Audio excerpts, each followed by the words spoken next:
Os dois lados da Bahia. Sou vagabundo, sim senhor, e já foi dada a largada para as próximas eleições.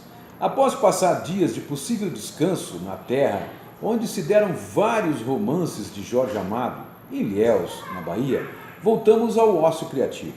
Jorge nasceu em Itabuna, poucos quilômetros de distância da terra do Tieta, que viveu sua glória econômica na era do cacau, que depois foi devastada por uma praga que praticamente a extirpou de sua economia. Hoje, Ilhéus vive da glória desse autor ilustre, com seus Bataclãs e outros points que movimentaram o imaginário do grande autor brasileiro. No entanto, como cidade centenária mal administrada, ressalta a pobreza de sua gente, com ruas sujas e construções históricas praticamente abandonadas. Um exemplo de que o turismo tem que ser bem planejado e estruturado para ser distribuidor de riquezas e de vida digna para os seus cidadãos. Hoje, Ilhéus vive seu período negro, com crescimento de empreendimentos implantados sem a devida sustentabilidade, o que já começa a provocar sinais de destruição de sua maior riqueza, a beleza natural de suas praias envoltas por vegetação deslumbrante, que começa a ser destruída pela descontrolada sanha empreendedora. Pelo seu lado sul, mesmo com praias com mar forte e sem muita areia, são quilômetros de bares à beira-mar e condomínios e empreendimentos hoteleiros de luxo, com a vegetação que transmitia alegria, paz e se transformavam num verdadeiro colírio para os olhos. Esse colunista esteve lá 20 anos atrás, dá lugar a verdadeiros monstros de aço e concreto para abrigar quem para lá se dirige para curtir a natureza, incongruências da vida. Já pelo lado norte, onde o luxo e a riqueza ainda não tomaram conta, sobressai uma classe mais empobrecida, com verdadeiras favelas e construções menos luxuosas, mas também destruidoras de um meio ambiente contagiante. Neste lado é que se situa a sua praia mais linda. Tem-se a sensação de estar à beira-mar do Haiti ou no Caribe, na praia de Serra Grande, com seus vários quilômetros de extensão, e ainda preservando a sensação de estar em seu estado nativo, sem a depredação destes seres quase humanos. Bom, eu e minha querida esposa completando hoje nossos 300 anos de vida. Bem, nós estamos com... Quanto? 38? 38. 38 anos de casado. Um beijo na beira do mar. Olha que paisagem linda, ó. Olha só. Olha só. Ele não faz selfie. Não faz. O filme não filma selfie. Olha só, pessoal. Vendo? Essa é uma praia que a gente conheceu há 20 anos atrás. 20 anos atrás nós estivemos aqui, eu, Bruno, a Bruna e a minha esposa. Olha a coisa mais linda que eu já vi no mundo. Olha só. Nós vamos depois na volta parar. Parece que já tem um resort. Viu a praia, Sofia? Já tem um resort ali, ó. Olha só, a vista toda por esse aqui. Essa praia eu gostaria de morar.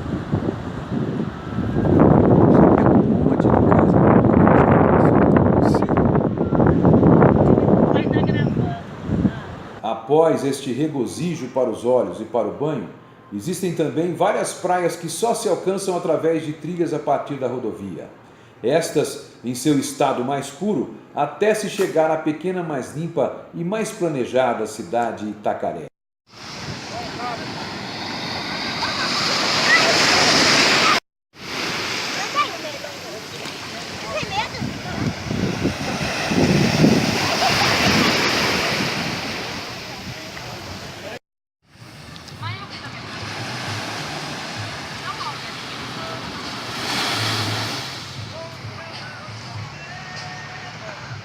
Esse bichinho aqui chama... é o irapuru?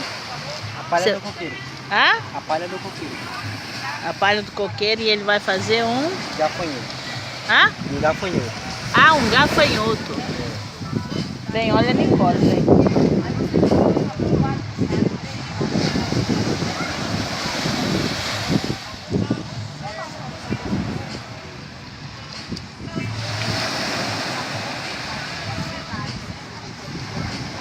Na vida é fácil. É. E você ganha a vida desse jeito? É. Aqui da minha família foi esse trabalho. Como é que você chama? Davi.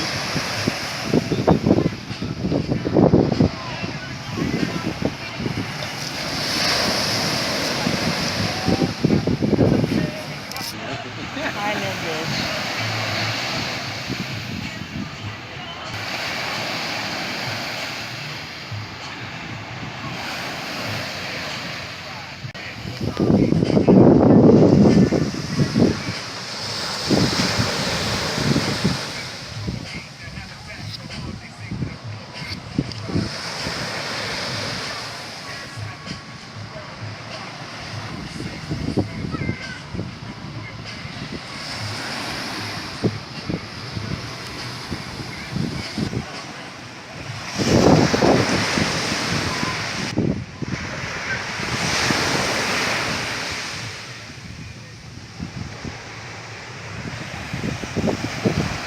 E ao depois, mais natureza pura ainda. Seriam necessários meses para se explorar todas as trilhas, todas as praias ainda inóspitas desta região do país, que talvez continue assim, pela própria pobreza de seus moradores, que aos poucos vai sendo invadida pelos endinheirados e destruidores vindos das regiões mais ricas do país. Quem sabe, se após mais alguns anos, ao encerrar a minha missão nesta terra de São João, não possa curtir o isolamento em meio a uma natureza deslumbrante como esta e finalmente colocar no papel, quer dizer, no computador, a maioria das teses e entendimentos adquiridos ao longo desta vida bem vivida, que já cruza o cabo da boa esperança. Mas enquanto o ócio não vem e temos que continuar com o platônico nec optium, negar o ócio, de onde vem a palavra negócio, e aí se colocando a própria elaboração para a sobrevivência. Só para você não ter que buscar na história, a gente complementa. Na tradição grega, os romanos dominaram ócio, ou denominaram, aliás, ócio, o ótium, as ocupações com o trabalho intelectual, em oposição ao negócio, o nec ótium, negação do ótium, destinado a atender às necessidades de subsistência da sociedade. Naquela época, por volta de 500 anos antes de Cristo, nos tempos de Platão, a sociedade era dividida entre cidadãos, não cidadãos e escravos. Cabia aos escravos e inferiores tarefas braçais tidas como indignas para os cidadãos. A dedicação ao ócio era ativa, embora poucos tivessem acesso a ela. As pessoas sempre buscavam vivenciar o resultado do ócio na ágora, as praças onde se davam as assembleias na democracia grega. Graças ao ócio, os poucos cidadãos da época podiam dedicar-se às artes, à filosofia, à literatura, às invenções, à política, à música e principalmente à arte da retórica, utilizada nos debates, nas relações humanas que agregavam algum valor. Praticar o ócio, no entanto, não significava deitar na rede e ficar olhando a vida passar, e não se pode descartar que toda a evolução científica e tecnológica verificada até aqui foi obtida por aqueles que se dedicaram ao ócio e não ao trabalho duro. Nos dias de hoje, para a grande massa alienada que é levada a acreditar no trabalho como fator de evolução e não na sustentação de uma pirâmide social injusta, toda a evolução teria sido então pensada, experimentada, criada por vagabundos. Indo mais além, o culto do ócio e a crença de que feliz mesmo é quem é rico sem ter de trabalhar, quando na verdade não adianta nada ter dinheiro se não se tiver conhecimento para aproveitar o ócio. Pela sua onipresente influência, vivemos todos no Brasil a eterna expectativa de ganhar na loteria, de arranjar algum emprego público, de granjear um cargo de confiança, de encontrar o padrinho perfeito, de descansar numa aposentadoria precoce, ou seja, só irá alcançar o ócio ou a vagabundagem, como queira, os que sabem levar vantagem em tudo, aquele que pratica a lei de Gerson. Será que não é por falta ou por esta falta de conhecimento que estamos vivendo o que estamos vivendo? Hein? Eu digo e repito, o tempo todo que nunca trabalhei, e principalmente os mais chegados, parentes e amigos, logo rotulam este colunista de vagabundo, nunca trabalhou. Simples, o meu labor só se atinge no ócio. Não dá para ter inspiração ao exercitar o raciocínio, o entendimento, ou exercitar o raciocínio, o entendimento, a reflexão crítica, trabalhando 12 a 14 horas por dia numa indústria, num local específico, adquirindo calos nas mãos, ou seja, da forma que todo mundo enxerga o próprio trabalho. Aliás, só para refletir um pouco mais, você sabe de onde se origina a palavra trabalho? Segundo a maioria dos dicionários etimológicos, a palavra trabalho vem do latim tripalium, termo formado pela junção dos elementos tri, que significa três, e palum, que quer dizer madeira. Tripalium era o nome de um instrumento de tortura constituído de 3 estacas de madeira bastante afiadas e que era comum em tempos remotos na região europeia. Desse modo, originalmente, trabalhar significava ser torturado. No sentido original, os escravos e os pobres que não podiam pagar os impostos eram os que sofriam as torturas no tripalho. Assim, quem trabalhava naquele tempo eram as pessoas destituídas de posses. E hoje, não é a mesma coisa? Mas desacelerando um pouco, que as curvas são muitas e nem sempre dá para ultrapassar, ao que parece, neste período em que este jornalista transferiu o seu local de prática do ócio e nunca da negação para outros rincões, aqui na terrinha continuam jogando futebol e tocando muito samba e rock and roll. Os últimos acontecimentos na área política começam a demarcar uma queda de braços que deverá ficar mais acirrada no próximo ano, quando teremos 2 eleições importantes, uma delas mais determinante para as nossas vidas. A primeira acontecerá no mês de abril e deverá decidir o futuro do Termas dos Laranjais, que, como associação, impõe a obrigação de seus associados votarem em eleição para o comando da entidade por mais 4 anos. Até hoje, o Clube Dr. Antônio Augusto Reis Neves foi dirigido pelo empresário Benito Benatti, que foi o seu idealizador e criador e teve como projetista de seu sonho o arquiteto Jorge Noronha. Na última eleição, Benito foi reeleito com quase 100% dos votos em chapa que teve como vice-presidente justamente o seu fiel escudeiro, Jorge Noronha. Para esta eleição, o empresário, que afirma para os mais chegados que ainda tem mais de 40 projetos para transformar em realidade no parque, também tem demonstrado seu desejo de passar a batuta diretamente a Noronha, que sempre foi o seu braço direito, continuando a ter a última palavra e contribuindo com seu empreendedorismo para a viabilização dos projetos que ainda estão por vir.